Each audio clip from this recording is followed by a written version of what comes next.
more families were a unit, a full unit. Or, of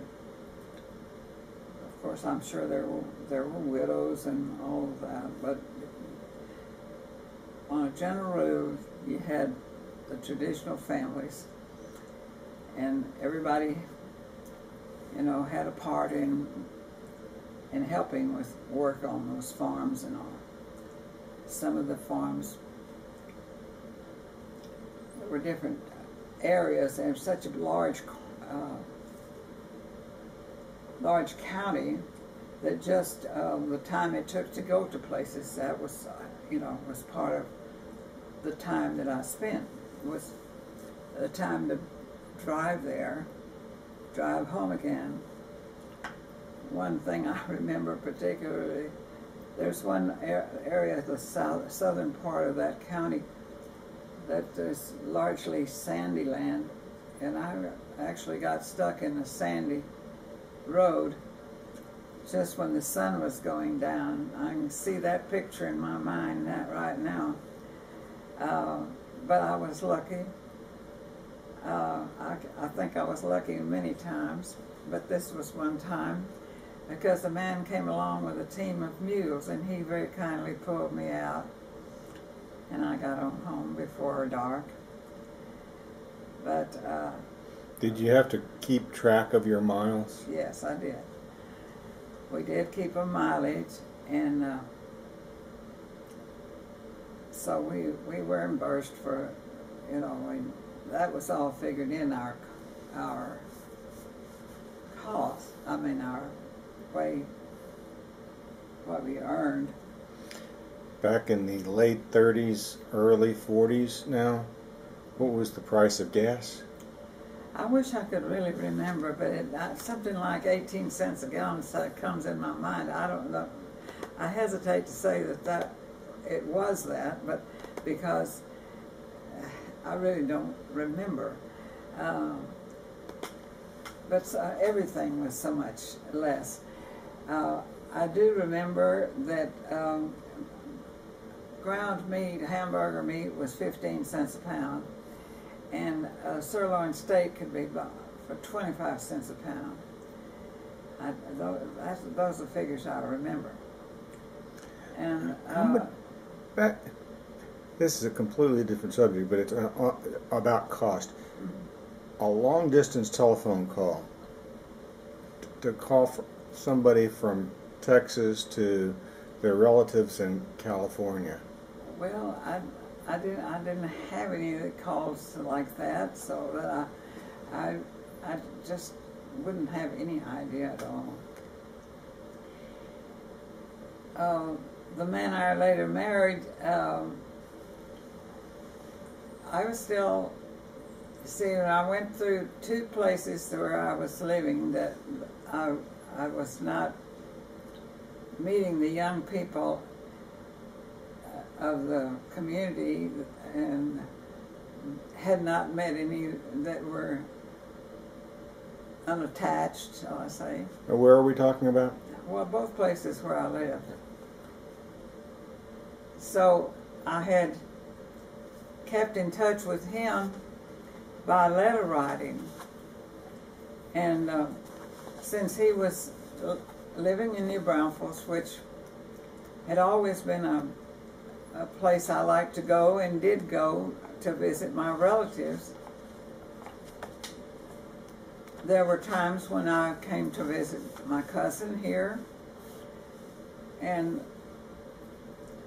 I really don't remember that I ever let him know that I was going to be there. I guess I did after a number of years went by, but by the time I was working, I guess that was the case. It was not the case earlier, but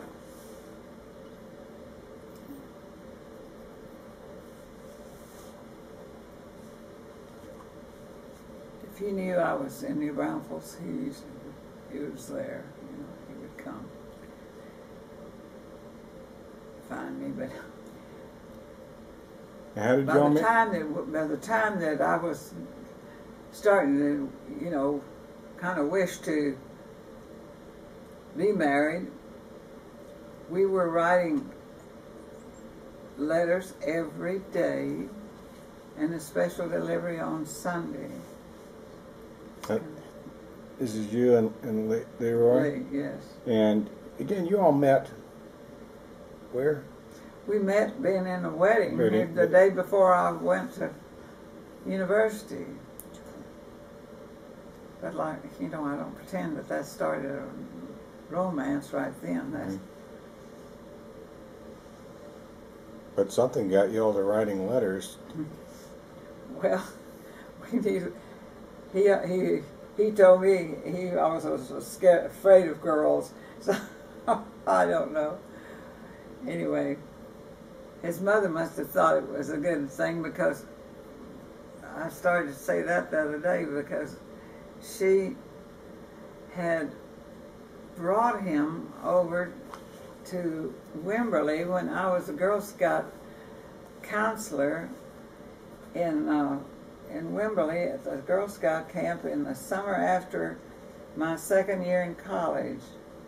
I think it was the second year, which would have been a year after I first met him. And I remember that she drove him over there because he evidently wasn't driving, or he didn't have a car.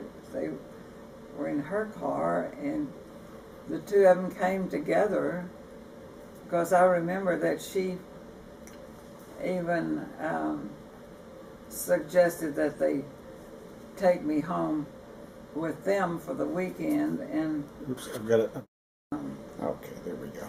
She lives with his daughter and son-in-law. Mm-hmm. The son-in-law is locked into having to be chauffeur for whoever needs something. He's the designated driver? He worked for some when they first came here, but he's just needed more. And their son lived there. Her grandson is a veteran of having been in so many different places as a Marine, and he suffers from post-traumatic syndrome. He also has a wife. They all live with her? No. Oh. She lives with them, but the son has a home now here, and fortunately, in some respects, it is very fortunate that he has one just down the street from them. So if her daughter and husband are away, that family is nearby, and so she's not, by herself. Her name is Papazian? Papazian. P-A-P-A-Z. Z-I-A-N. Z-I-A-N. Sounds Armenian to me. Yeah. All right, you were talking about something else before our battery ran out. Well, I was just talking about my work, and let's go back to the work there. One of the main reasons for I would say the main reason for my giving up that second position, as much as I enjoyed it, and I was praised for my work there by different people, but there were after I really don't remember exactly when this second program was introduced, but I suppose it was about a half a year after I was there. There was a new program introduced. We continued our work with the clubs,